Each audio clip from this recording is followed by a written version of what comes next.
marami pong hindi nakapunta. So, ibig sabihin, hindi po yun yung kumpletong bilang. Kanina full house po tayo sa Kapampangan. Thank God, marami pong nag-enjoy keng Siswang Amano. And today, we would like to welcome not only you, but all those who are watching online. And as I always say, I hope you woke up on the right side of the bed. Amen? Coming here fresh, ready to listen. Are you ready to receive the word? Amen. This is a very important topic, and I believe everyone should grow deeper in this area of their life. This is one of my favorite topic actually. Kasi ito po ay, I'm not only, it's another thing to preach it, and it's another thing to experience it. So I'll be sharing few experiences through this topic. Okay? So just to give you uh, a strong foundation with regards to the gospel of grace, I prepared a few slides, a very important article, and we need to be reminded every now and then with this truth. Amen. So welcome po sa Tagalog, English, kung minsan Kapampangan, but it's a Taglish service. Okay, the title of our message today is Living Prayer. Why living prayer? It's not mechanical. It's not repeated prayer. It's not long, flowery prayers. Prayer is total dependence to God, meaning the best expression of grace is prayer. That's why if you're in the house, nasa bahay ka ng isang foreigner, say a little grace. Ibig sabihin nun, you just pray for the food. And it's tantamount to as if grace is prayer. So when you pray, when you understand it from the right perspective, from biblical point of view, you are accessing to the unlimited source of grace. Okay? So just to begin with, let's go with our slides. The title of the article I think we need all to be reminded, our union with Christ is permanent. So paano tayo nagkaisa, nakipag-isa kay Kristo? By believing the gospel. His death, burial, and resurrection is not the completeness of the gospel. The half of that truth is Jesus died, buried, and raised to life. And so it's called identity or divine exchange. His death is also your death to your old nature. His burial is also your burial. And your eternal life is His resurrection. Ito po yung ating buhay na walang hanggan. Because through His resurrection, He conquered death, He conquered sin, He conquered sickness, He conquered curse, He conquered poverty, and He conquered the grave, so to speak. No? So, let me read the article. Salvation is a secure gift of God's grace, not a brittle, hindi yung malutong na kontrata, or reliant on human effort. It is a finished work of God through Jesus that cannot be, cannot be what? Obtained or maintained by, that's a very important truth. It cannot be obtained or maintained by human effort. Let that sink in. Okay? Because Ephesians 2:8 says, you are saved by grace through faith, not of yourselves. You're not part of the equation, so that no one can boast. Not of your good works. It's a gift. Okay? Next. God did not arrest us and will only release us on parole if we rehabilitate and behave well. Never. It is given as a gift of grace through faith, leaving no room for what? boasting or pride, so that no one can boast, the Bible says. This is why once saved, always saved. Have you heard that, Osas? Once saved, always saved. Can be misleading or not biblical because it is often focuses on a human decision rather than the finished work of Christ. It's not our decision. Remember, the gospel declares that long before we made a choice, God selected us. You did not choose me, I chose you, the Bible says. And besides, if we are dead in the spirit, say dead in the spirit, meaning you don't have the power or capacity to choose him, because a dead person cannot reciprocate. You can only reciprocate when God made you alive. So he did first the quickening of our spirit before we can choose him. That's a very important part of the gospel. Say amen if we are on the same page today. Maraming mga pastor hindi po naintindihan yon. They think it is their decision, it is their obedience. That's why they can lose their salvation. If you have no participation in your salvation, it's the 100% finished work of Christ. How can you lose it? Because it's not your faithfulness or hold on him. It is his faithfulness and hold in you. Let that sink in. Okay, that's a very important truth that you need to remind yourselves every now and then, so that you will not be in a roller coaster, seesaw kind of faith. Okay. As an example, consider generational curse. Have you heard this? Kung dati po kayong nag-G12, kung galing po kayo sa mga church na tinuturo po ito, this is a lie straight from the pit of hell. The devil is using this to put fear on all believers. Let me explain. The concept of generational curse is a gross misinterpretation of biblical passages such as Exodus 20, verse 5 and 6. Ano yun? If you will worship an idol or a graven images from third to fourth generation, maipapasa yung sumpa. And most pastors are using that verse to put fear and to control people. The Bible says God is not interested in joining religion. He's interested in setting you free. The Bible says it is for freedom that Christ has set us free. And so do not let be in bondage again by the demands of the law. Galatians chapter 5, verse 1.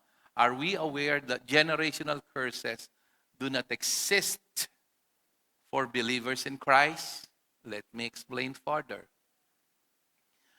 Example, Romans 8:1 states very clearly that there is therefore now, pakisabi, no. Anong ibig sabihin ng no condemnation? No punishment coming from God. No punishment to those who are in Christ Jesus. In Christ, we are anew, and therefore not even 1% of all curses or any kind of curses have the legal right to touch us. The new creation in us is perfect, holy, without blame. Say amen if we are on the same page. Hindi po yan itinuturo ng religion. Ang tinuturo sa inyo, rules, rules, rules. Christianity is not about what you need to do. It's not even by trying. It is by totally trusting on what Jesus did for us. Next, Jesus became a curse for us, as it is stated in Galatians 3:13 and 14. For our identity is rooted in Christ, not on earthly lineage. Meaning, people, it doesn't matter kung galing ka sa mahirap na pamilya. It doesn't matter if, listen, meron kang pinagmanahan na may cancer, may leukemia, may asthma, or diabetes, or tumataas yung blood pressure.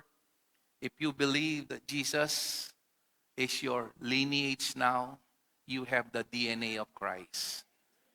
That's why we are one in Christ. And our oneness is stronger kaysa sa mga kapatid natin sa laman sapagkat ang nag-uugnay sa atin ay ang dugo ni Jesus.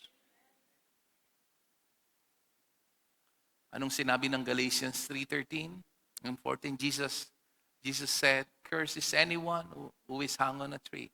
And Jesus took that curse for us so that the blessing of God can come to us as we are in union with Him.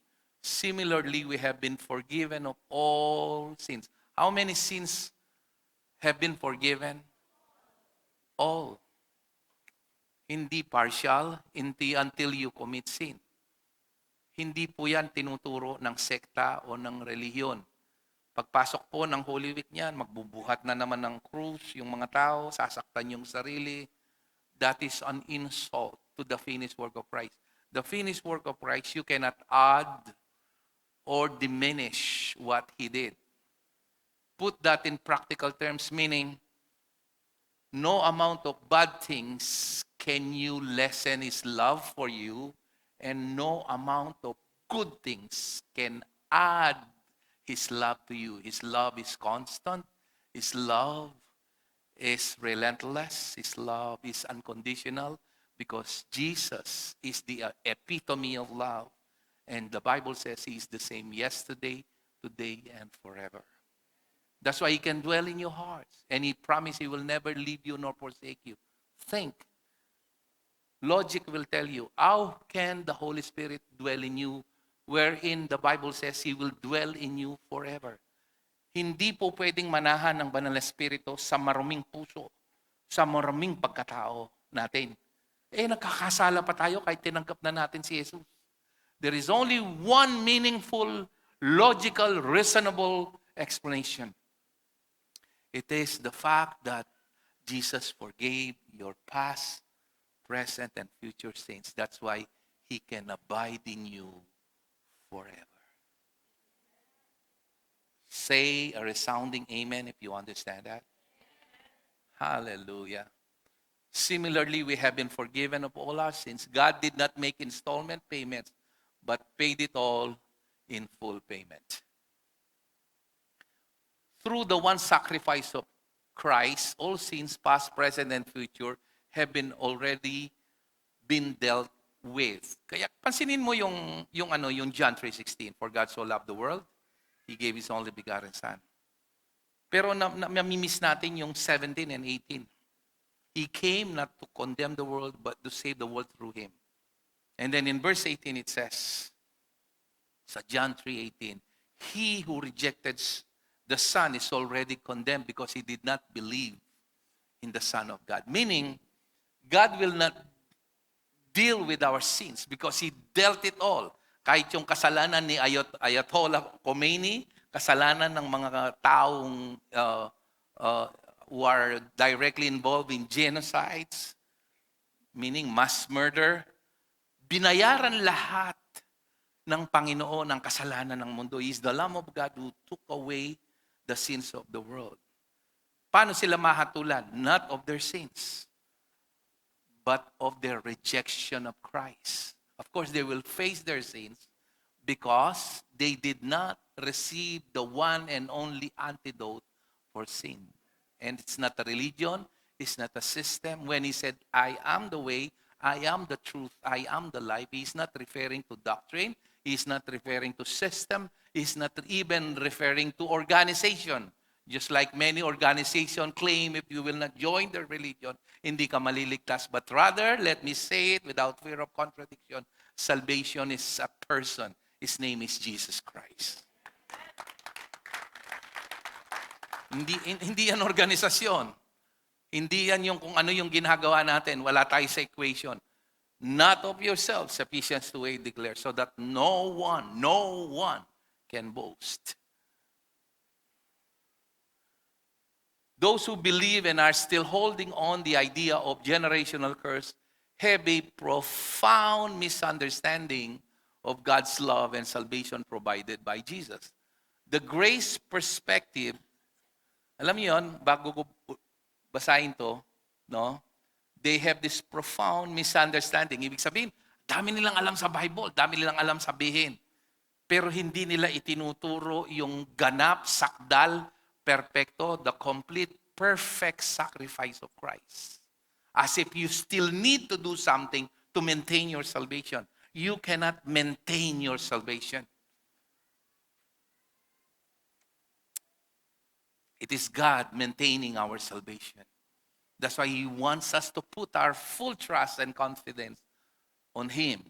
The grace perspective sees everything in the light of His finished work. What Christ has done on you, not what you will do or what you did. Religion emphasizes on do this, do that. A do, a da. Okay? But true Christianity emphasize it's a done deal. Finished. When Jesus shouted it is finished, believe that. Nothing to be added, nothing to be lessened. Okay? Next. It is unthinkable or absurd to say that there is no condemnation for those who are in Christ and also simultaneously still subject to generational curse. Kung biktima po kayo ng G12, ang G12 po ay isang kulto. Salamat sa mga naging mabunga rin yung aking pagsigaw dito. Ang dami pong mga silent listeners natin na tapos nagsasa, Pastor, kami po ay dating biktima ng G12, sabi.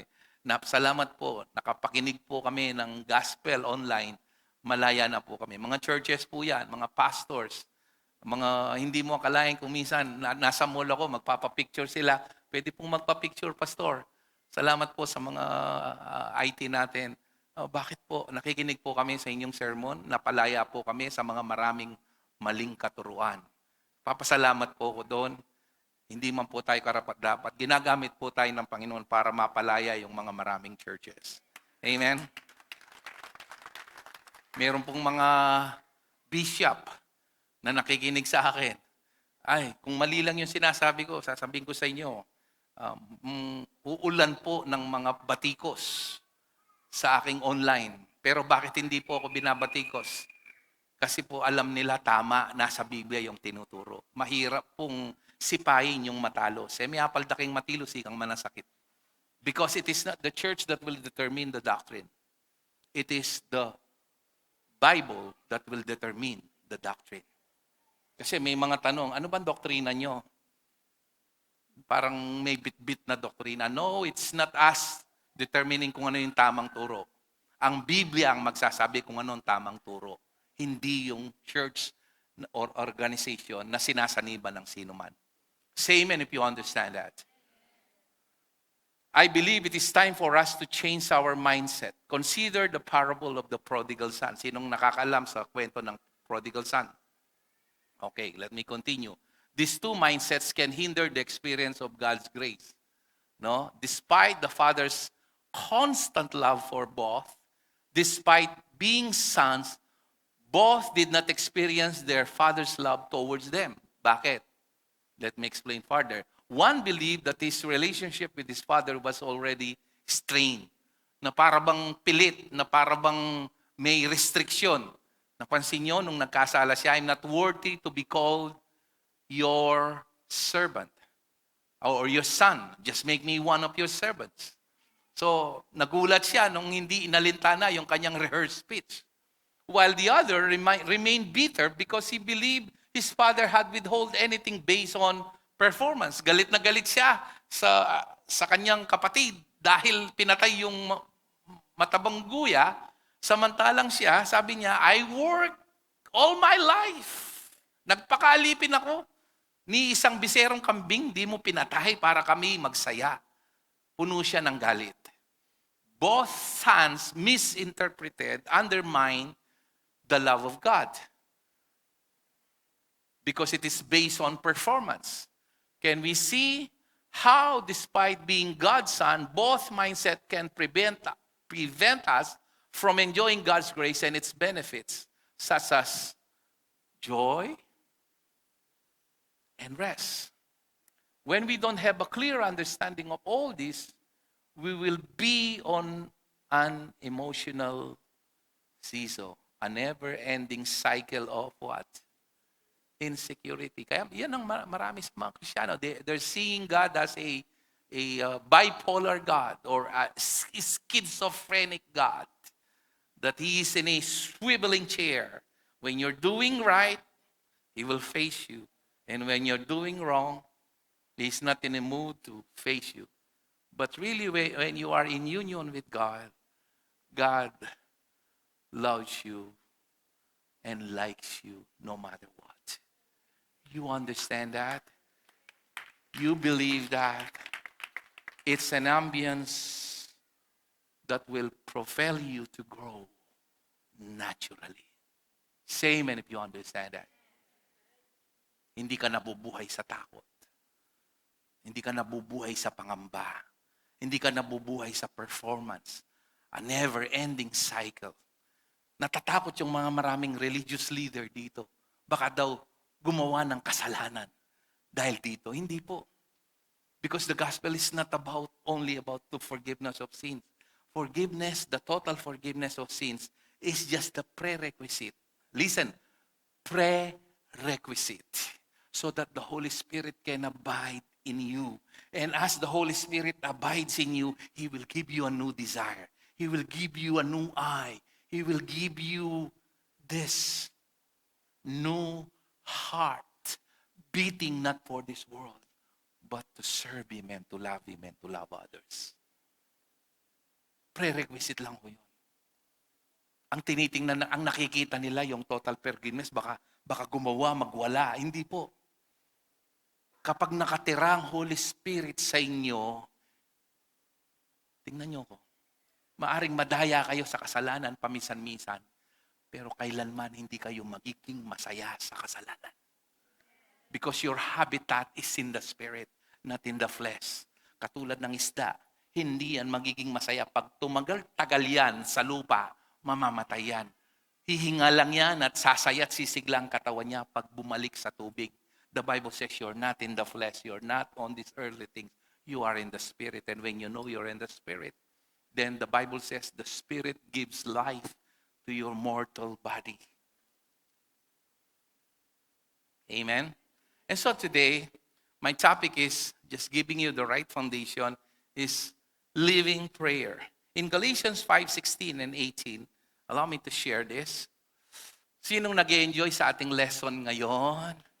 Hallelujah. Listen carefully because you will benefit a lot as you listen today. So I say, let the Holy Spirit guide your lives, then you won't be doing what your sinful nature craves. What is your sinful nature? Your sinful nature is so strong in the flesh, in your senses. But in the Spirit, the Bible says, your sinful nature is already dead. That's why we are asked to live not by senses, but by what? Not by sight, that is one of the five senses, but by faith. By trusting on what the Lord accomplished through His Word. Say amen if you understand that. And verse 17 declares, this is a very important verse, the sinful nature wants to do evil, which is just the opposite of what the Spirit wants. And the Spirit gives us desires that are opposite. So the Spirit gives us desire. And sometimes we suppress it. The Spirit gives us desire. What kind of desire? Desire of the things of God. Desire to pray. Desire to listen. And it's the exact opposite of the sinful nature. That's why if you're living alone on your five senses, kaya napakahalaga po na nag-a-attend. For Monday to Saturday, you're dealing with this world. And, you know, every Sunday, you need to go back and be reminded and come back to your default setting, living by faith, not by senses. Say amen if you understand that. These two forces constantly fighting each other, so you are not free. Meaning, you don't have the power to accomplish God's will in your life apart from the Spirit. That's why the Bible says it's not by might, hindi sa lakas, nor by power, but by what? By the Spirit of the Lord. That's a very important statement. Not by might. That's why the Bible says, be strong in the Lord. You cannot be strong in your own strength. Be strong in the Lord, the Bible says. You are not free to carry out your good intention. And Jesus gave us an example to this in Matthew 26, verse 41, when the disciples are all tired and Jesus is about to be betrayed by Judas, and they're praying. But since they're all tired, they cannot endure for a minute to just pray. And Jesus gives something, said something that will open our eyes. Matthew 26 verse 41, nandyan lahat yung mga verses. Binigay ko, pakitingnan lang yung notes. Keep watch and pray so that you will not give in to temptation. So, ibig sabihin, when we don't rely on God, because prayer is a total depend. Kaya pag nagpipray tayo, kinikilala natin na marami tayong magagawa, marami tayong hindi kayang gawin ng Diyos lang ang makagagawa. Example, yung asawa mo na inuusig ka, ayaw ka mag-attend, o lasenggo, babaero, lahat ng ero nasa kanya, kahit anong gawin mong pagtutuwid at pangangaral, only God can change his heart. And so, the only way to change that person is to rely in prayer that God will change his heart. That's one of the many situations prayer is needed. Say amen if you understand this. And temptation is one of them. Because by nature, we are prone to sin. Ibig sabihin ng prone, di ba? Nakikita nyo, accident-prone area. Anong ibig sabihin nun? Madaling maaksidente doon. Ganun tayo. We are prone to wander, the Bible says, prone to go astray. That's why the Bible says, I am the vine, you are the branches. Apart from me, you can do what? You can do practically nothing. But you are not apart from God. You are one with Him. And sometimes, the key only is awareness.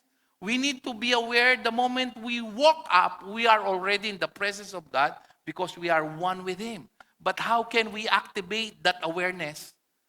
We can only activate that awareness by prayer. When we pray, when we communicate to Him, even while we're washing dishes, even while we're traveling from point A to point B, even while we're doing our errands, awareness in prayer. That's why the Bible says, devote yourselves in prayer. Colossians 4:2. The Bible says in 1 Thessalonians chapter 5, verse 6, verse 17, pray continually, pray unceasingly. Awareness in prayer. Say amen if you understand that. For the spirit is willing and the spirit is perfect. Paliwanag ko sa inyo to But the body is weak. Anong tinutukoy niya dito? Yung katawan natin. Ang katawan natin, tatlo yung parte. Spirit, this is the new creation, perfect. Yung ikalawa, yung soul. This soul constitutes your mind, your free will, okay, your emotion. And the third is your body.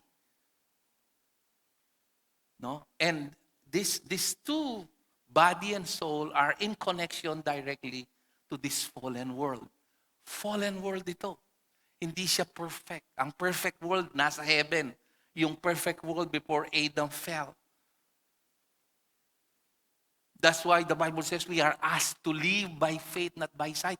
Because in the spiritual realm, we're perfect, we're healed, we're blessed, we're forgiven, we're loved, we're accepted. And here, there is constant rejection. There is constant anything that is contrary. That's why the Bible says, set your minds and your hearts on things above.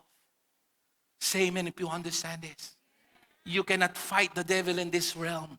The only way to fight the devil is in this realm. Who you are in Christ. You are not only seated in Him, you are raised with him and seated with him, the Bible says. For the spirit is willing, but the body is weak. And when you pray, the Bible says in Romans 8, look at this, Romans 8, verse 9, if my mind serves me right, up to 13. But you are not controlled by sinful nature, you are controlled by the Spirit. If you have the Spirit of the living God in you, and remember that those who do not have the Spirit of Christ living in them, ito po yung isang talata na malinaw na nagpapatunay na ikaw ay anak ng Diyos. Nakatira ang Holy Spirit. Sabi dito, those who do not have the Spirit of Christ living in them, hindi sila anak ng Diyos. They do not belong to Him at all. Okay? Verse 10. And Christ lives within you. Pakisabi sa katabi mo, Christ lives within you. So even though your body will die because of sin, mamamatay ito eh. Because of what Adam did. That's why this body will soon be replaced with celestial body. We have earthly body, and it will be replaced with celestial body. Another word is heavenly body.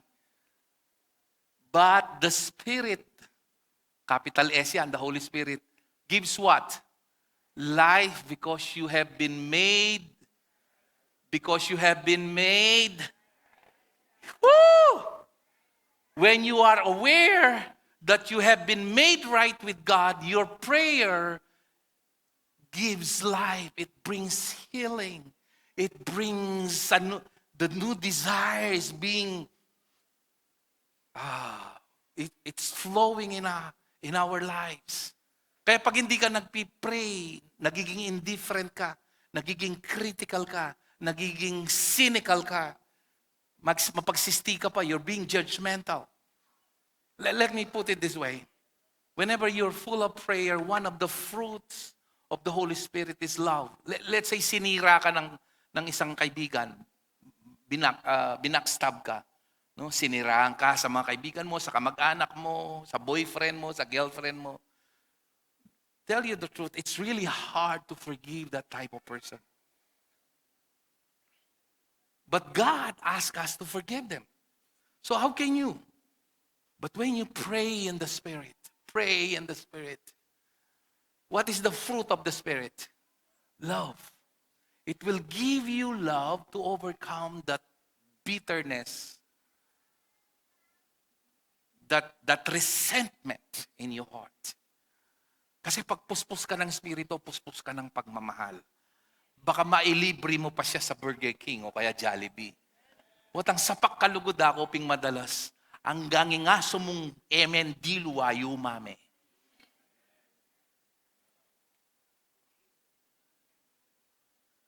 It's hard to do it by our own. Because Jesus asked us to love our enemies. Why? Because He wants all men to be saved. Malam mo, yung kaaway mo, pag nakita niyo yung pagmamahal, lalambot yung puso niya, tatanggap kay Jesus. Yung kaaway mo, ngayon, best friend mo, kasi sabay na kayong naglilingkod sa Diyos. Yun ang gusto ng Panginoon. That's why the Bible says, do not overcome evil with evil. Wapi naman, pwede may waring pateni silab, keng tugtugan may gas. Lalo yung milablab. But overcome evil with what? Good, the Bible says. And how can, one of the fruits of the Holy Spirit is goodness. I tell you, I experienced this a lot. Let's be real here. May mga tao talagang mo man na, enda na ka man nananan. O mo buring hakakit ne. Ne, tang makasora lalalo ne. Ay, kabanaldaya ko yata kini. Can we be real here? People, there are people na, forgive my illustration, sinabi ko kanina to, tawa ng tawa yung first service eh. Bali sana ng mga lagbula, matsura na lang. Ugali, matsura na po. nung nakabilis masyado ning ginukilupo, at least bumawi ka sana kay ugali. Pero keraklan, detang matura ugali, apin detang talagang matura.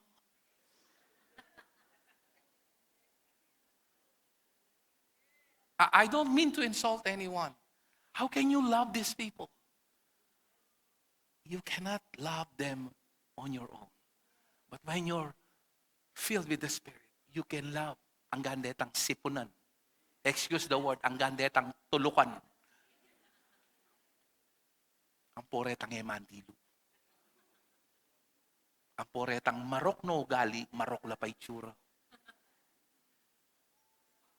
Talang mag-amen. Palakpakan tayong ginanong maintindihan niya. Kita niyo yan?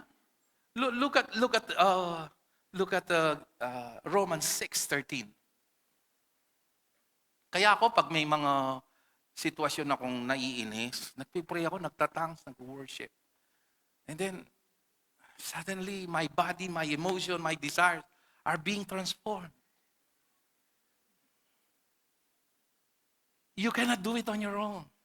Our flesh is hostile to the things of God. Until you pray and kneel down, you cannot be an effective purveyor of the gospel. Ulindeng non-believer, kaya lang ka rin mga roklaw gali.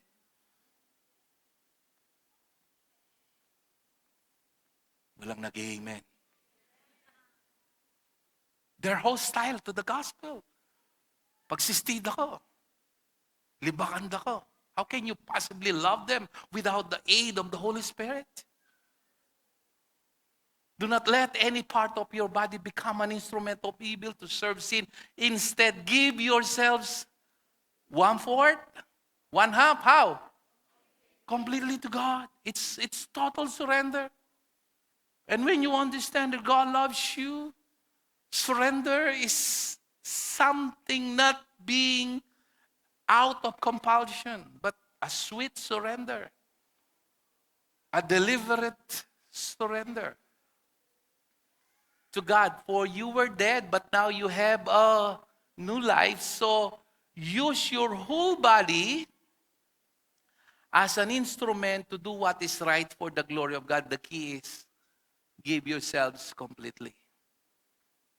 And the only way to do that is when you pray, Lord, I let you. Let go of the things that hurt you, that worries you, that gives you fear, and let God. Verse 14, because sin is no longer your master. Palitan mo yung sin. Sickness is no longer your master. Hatred is no longer your master. Addiction is no longer your master. Your disease is no longer your master. For you no longer live under the requirements of the law. Instead, you live under the...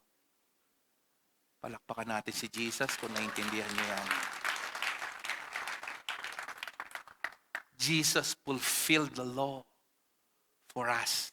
That's why when you put your trust in Him, the whole force of the law, 613 of them, actually, hindi man para sa atin yon because we are Gentiles, but because we are law conscious, I'm saying that, have been fully met when we are in union with Him. That's why God sees no fault in you, not on the basis of your goodness or badness. Are you listening? Wala siyang nakikitang mali sa'yo, hindi sa basihan ng iyong pagiging tama o mali, kundi sa isang dahilan lamang dahil ikaw ay nakipag-isa kay Kristo. You understand that? You will grow and prosper and thrive in your walk in Christ. Look at Hebrews 10. Let's start from verse 19. So, dear brothers and sisters, we can boldly enter heaven's most holy place on the basis of what? The blood of Jesus. Napansin nyo yung maraming born again? I love them, okay? I'm not criticizing them. Ito yung mga stereotype nilang prayer. Putang mag-opening prayer lakare service. Ginoo, ano man pong kasalanan, ang akakit mo, pakalinisan mo kami. Patawaran mo kami. Every born again church pinagpipray yan. 95%. Every Sunday. Alam nyo bang unbiblical yon? Because your forgiveness is not coherent to your confession. Because all sins are forgiven. The Bible says He forgave all our sins, Colossians 2:13. And by the one sacrifice, He made us holy. Meron pa bang lilinaw doon? And God says, He remember your sins no more. There is only one reason why your sins are forgiven. Not through your effort, not by your confession, not you crying, not you really asking forgiveness. In fact, Paul, in all his writing, no word is written, ask forgiveness or beg for forgiveness. Why? Because even Saint Peter believed all their writings that all sins are forgiven. You're only forgiven on one single truth. Because of, not your confession, because of, ka mga palakpak na nung maintindihan may nene. Ala kong akakito, magdarami, mamot. Di ba? Parang iniinsulto natin yung ginawa ni Kristo. Because our prayers are heard directly. Look at how Jesus said it in Matthew chapter 6, verse 6 to 8. When you pray, go away by yourself. Shut the door behind you and pray to your Father in what? Private. Then your Father who sees everything will... Okay. Next. When you pray, don't babble. Tang ulit-ulit. Ikpamya chuka bano, baligin to, Bapo Maria, may mukha king grasya. Ulit-ulit. On us, as Gentiles do, they think their prayers are answered merely by what? Repeating their words again and again. Ito no glosaryo yan Hanggang ka rin Kristyano kakanyan lo. Then prayer do, ulit-ulit lo. Ing tutong prayer, ulit-ulit, ensayado, memorado. Mani, batanya kaya puso. Natural kang makipag-communicate. It's not mechanical prayer. Prayer alone is not the answer. It's the right relationship with God. Nung prayer alone, mo sambutan din Katoliko, karas ning alas 6, magresoryo lo. Mo sambutan din Muslim, manggan mo lamiras. Istong mirasan lagetang oras da, magsala-salala, sakub sa kindala. You can, mo sambutan din religious people. But it's not prayer alone.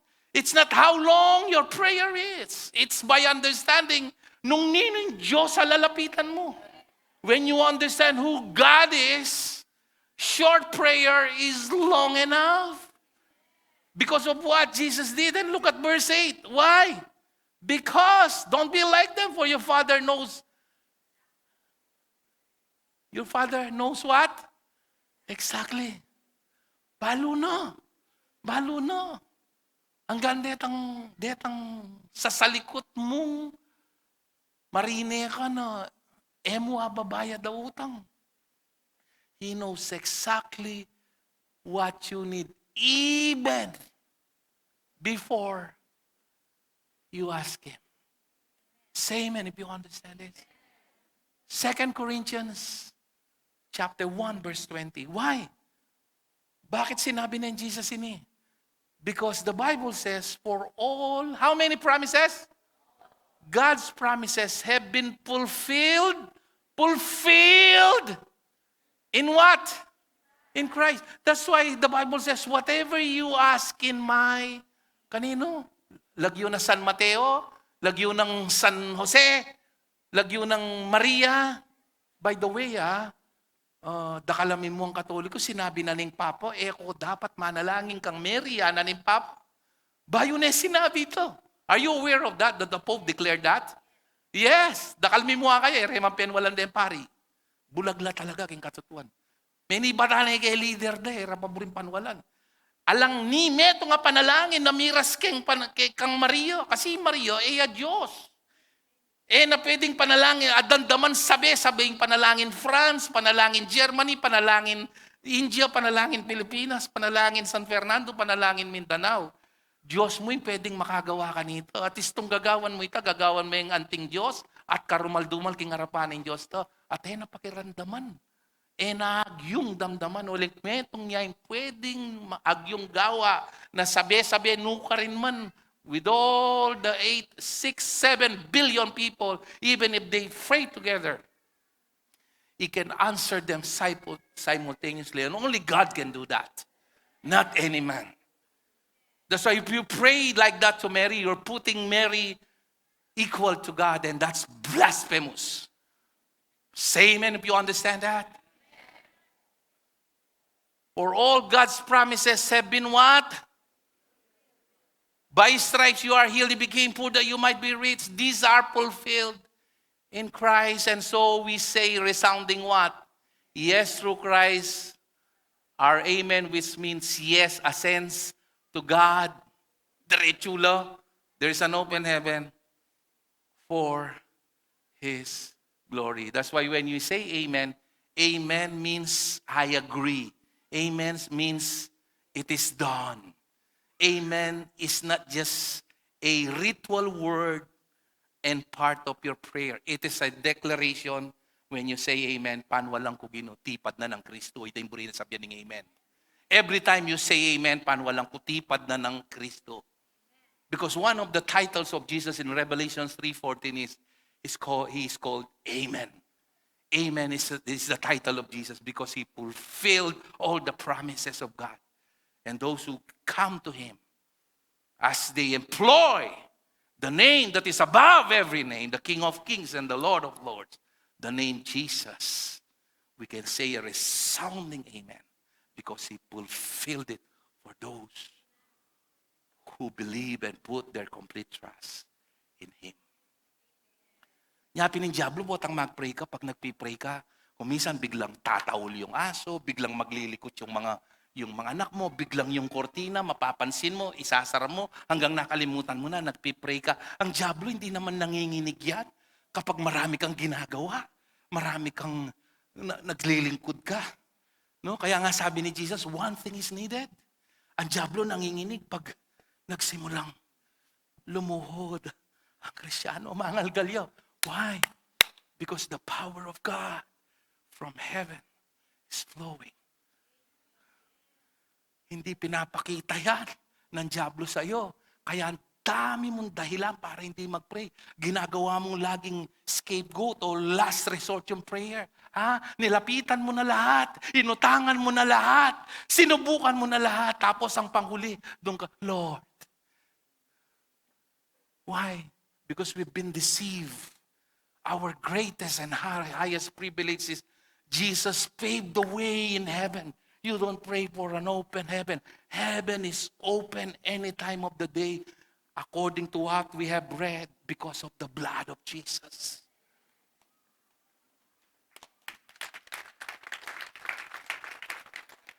Huwag lang kayong pumalakpak. Samahan niyo po kami sa prayer devotion. Grabe po yung ginagawa ng Diyos.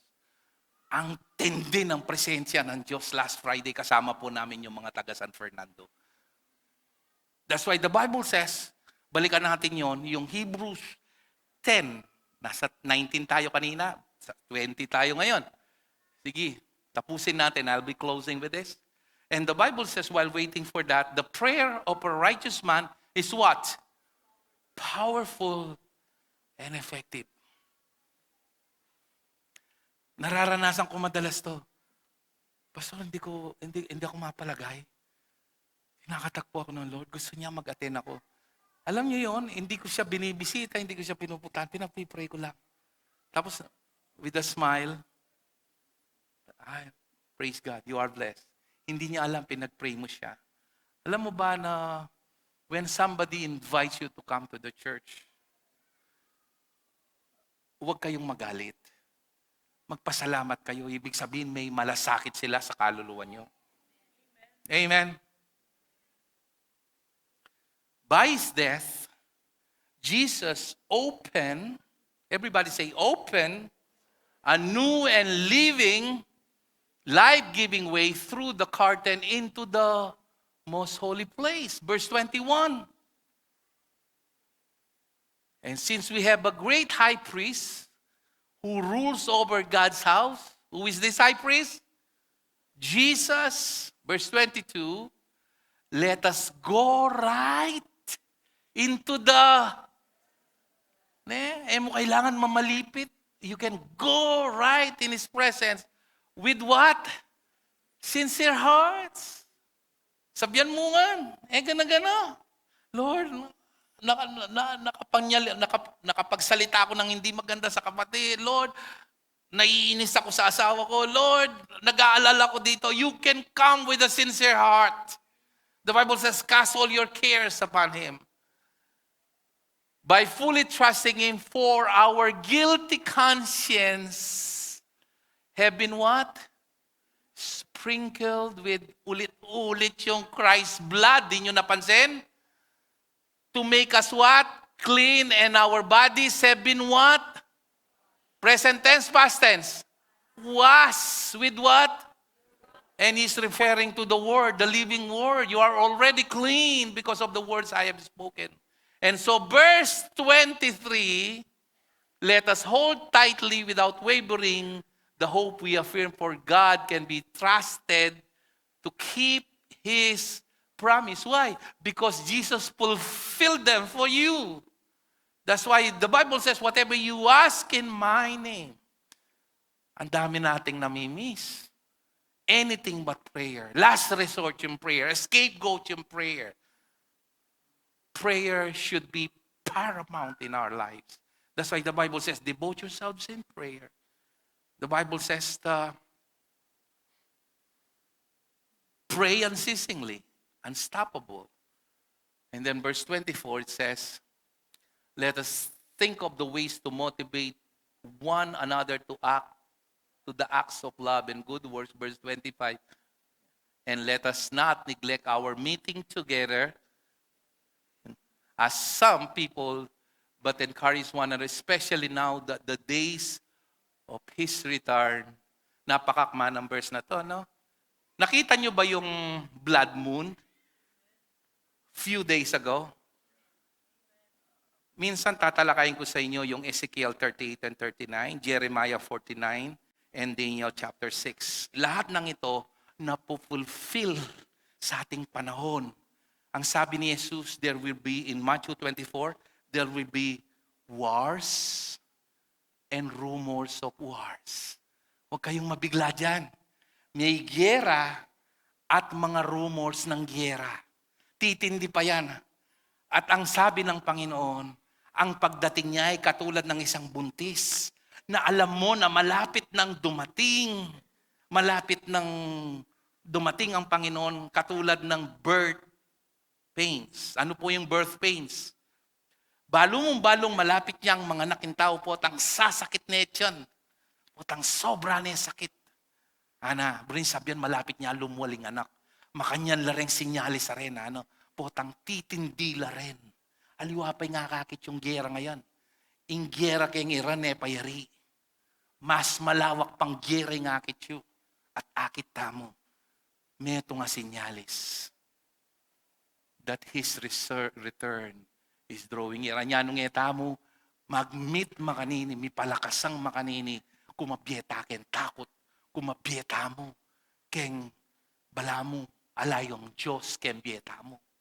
We will live like non-believers. Say amen if you understand this.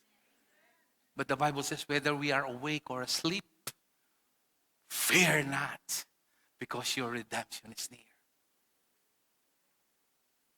If you will study closely Gog and Magog,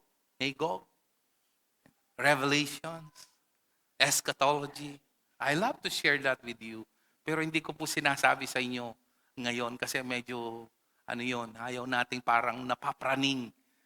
Yun ay naipapangaral po yun para magkaroon po tayo ng kapanatagan. Hindi para matakot. Because God is not the author of fear, He's the author of love.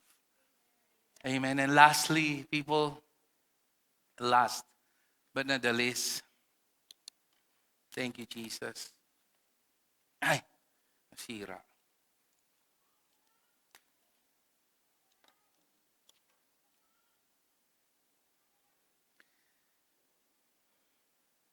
Hebrews chapter 5, verse 7. And Acts 2:42.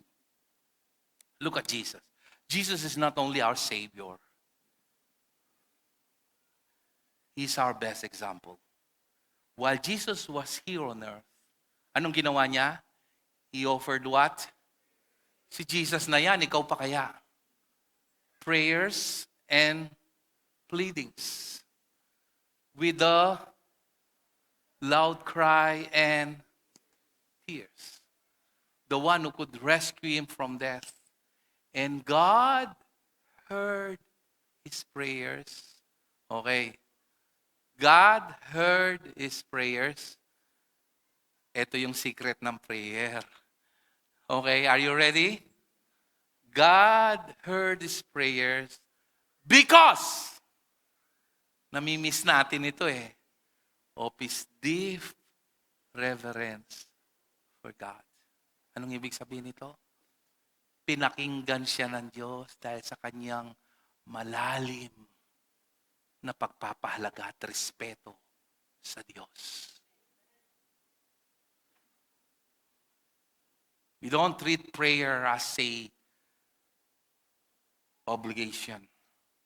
We don't treat prayer as if you're toiling or grinding. Prayer is your greatest privilege. That's why prayer is always in tandem with thanksgiving. Why? Because when you pray, you are acknowledging what Christ fulfilled. And you say, in His name, in Jesus' name. And Jesus said, it is my joy that you ask in my name. So that when you ask, I will answer it, Jesus said. And last but not the least, in Acts chapter 2, verse 42. I'll be closing with this verse. All the believers devoted themselves to the, Anong ibig sabihin ng devoted? Pag sinabing devoted, devoto, your time and your life is focused on this. Hindi hanap buhay. Malulunos ko ka rin puro la obra. Kailangan tang mag-obra. Pero nung puro ka obra, niya mo mag-obra ko. Bangka nito, komportable kang kumabye. Para magpakasasa.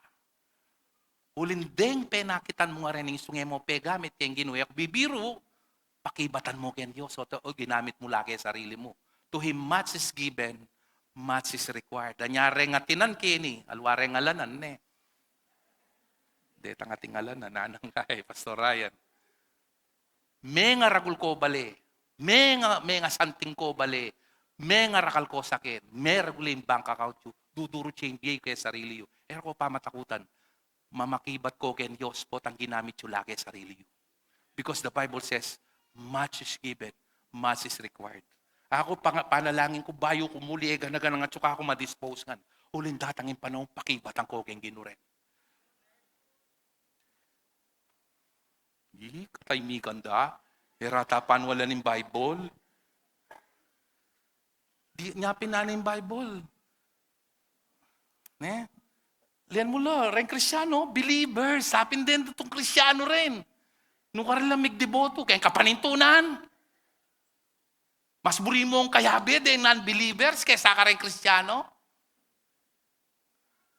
Fellowship. Makiabi ako po ating pong men's, ating senior, ating women's, ating youth, ating SGF, all over Pampanga, kakalap nila. And by God's grace, before our anniversary, we can establish more than 20 churches. sharing. Ano yan? Holy Communion. And what? Pakisigaw po. Alam niyo kung ano nangyari? Jump ka sa 47. Lundag ka sa 47. Dahil dito lang sila nag-focus. Tingnan mo, hindi ko nga binasa yung 43 eh. Kasi parang hindi nyo naman paniniwalaan. Kasi ganang-ganang pibandyan do. Bimyerangan eh. Ne? Itamong fellowship, yung babasang ko, mga papahapyaw mo. O rendeng minunang Kristiyano. Matitemp ko nga ang basang game 43 eh. Pero parang baka hindi nyo ma-digest. All the while praising God and enjoying the goodwill of all people. And each day, the Lord added. Ito yung dahilan, no? But then church, sila mag-grow. By nature kasi makasarili tamo. Burita mo rin panakitan tamo, kaya katamo lang. Pipagalang ko rin yun, tibiye ko ken church. Puta panyali na lasakin, Pastor Ryan. Ha? Pipagalang ko rin eh, o biye ko ken church. Miye na kanto, nanu pa mo. Di ba? Puta, pag-travel na lang, Pastor Europe. Yung mindset ba, na ganon, makasarili. That's why we need to pray. When we pray, the Holy Spirit will lead us. At etabalo, the more we give, the more we receive. Makanya niya yan eh, yung giving. Istong bimiyeme, dinina na kan Lord, sikmal me. Balamura niya yan eh, cycle yun. Ditang condensation. Istong sikmal me, eh na magbalik kayo. Pero istong nirelease me, magbalik kayo. Naga nakakita kang Brother Alvin. In kanong talbos kamuti, burimeng lalong dakala talbos. Talbusan me, laluyang lunto talbos. Bakit sasabyang kay mirastake ang giving? Because verse 43, 44, and 45, they're talking about giving. But may grow la kasi may focus lagi ni. Fellowship, Lord's Supper, teaching is talking about the gospel, and last is prayer. Prayer. You're missing a lot because in prayer, mibabait siya po, it produces healing. It gives you a new desire. Balong mig-mature na yung metong nga Kristyano. Ene kakabyeking yato. Ene kakabye karetang bagay tatagalan da rin non-believers. Balong mag-grow yo. Balo na gana-gana nga tsuken lakuwana. Ating mahalaga kayo, itang relasyon na ken Diyos. Nung ala ka pa karin ngeni, buri na sabyan, bonjing ka, ponggok ka, pandak ka, ka pa mig-grow. Kalupa na kanitang biningmita nam, may suffocate siya keng tinig ka na, may kapamunga. God demands fruit to us. Tinggap tayong salvation. Mag-expect yung fruit kaya katamo, pero neng kaya, lulwaling bunga. Ing lulwal bunga yung aldong pong bunga nga. Kakareklamo. Pero putang mag-pray tamo, may babait lang ko sa rin. Kung mamiro, maraptangan ken Diyos. Maraptamo bisa ka te bisa. Nang kewa mo kaya salvation na yan. Kinabye ka kaya sarili mo. Pegnasan mong dengaliwa, miligtas la naman. Ang prayer ko po sa inyo, ang bawat isa sa atin, ay maging instrumento na maging pulpito ng grasya. Maakay po natin, lalo na po yung mga born again, yung kaibigan at kamag-anak. Huwag niyong sabihin sa akin pareho, hindi po pareho yung mensahe. Isa lang po yung gospel. Ang gospel ang nakasentro, ang bida, ang pinanggagalingan ng lahat, si Kristo. If the message sounds like Jesus is just the background and you need to do something to be blessed, na-scam ka, natotolongges ka. It should be a Christ-centered, cross-centered message. If the message is crossless and Christless, it is a cursed gospel. And my prayer today, you will have the burden to share this to others. Lalo na po, pumasok na po yung Koresma. Makalun sila po rin Katoliko. Datang niya yung gino, mula lalapak yung katutuan. Mamuat la pang barbidal. Paparusan da pa'y sarili do. Ha? Bawal mamangang babi. Ne? Bawal mandilo, metein Diyos.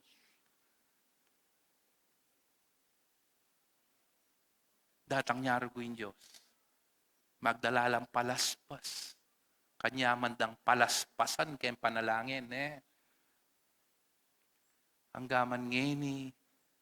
Potang mag-pray ka, milalakoy pamaging makasarili mo. May kakadesire kang i-share niya naman yung gospel. Karengaliwa. Nya nga, good news. Kailangan niyang yapse. News. Balita. Mahayap a balita. Puro nang maro ka balita. Buklat mo yung Facebook mo, ang poreng bayarang medyo. Mitas ka presyon. Pamamagloko ang doren tao. Ing topic lagi, maleto.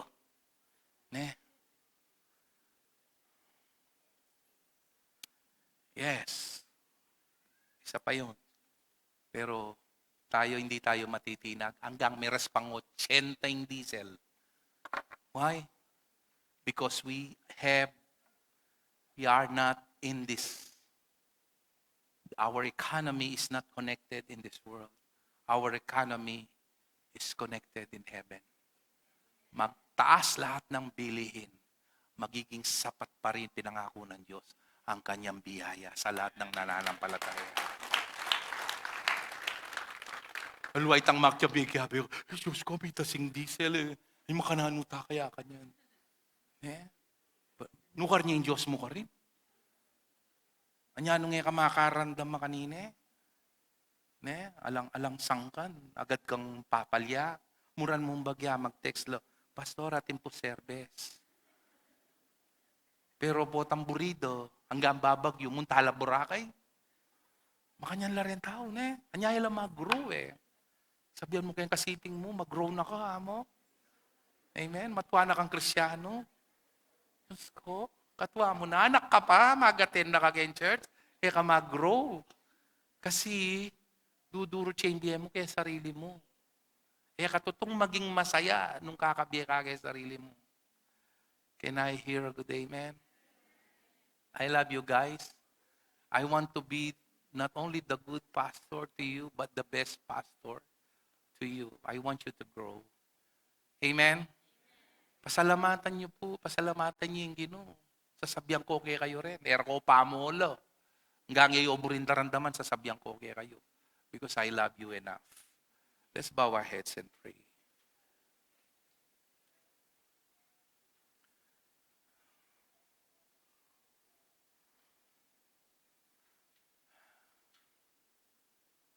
Father, we thank you, Lord, for the message of the gospel.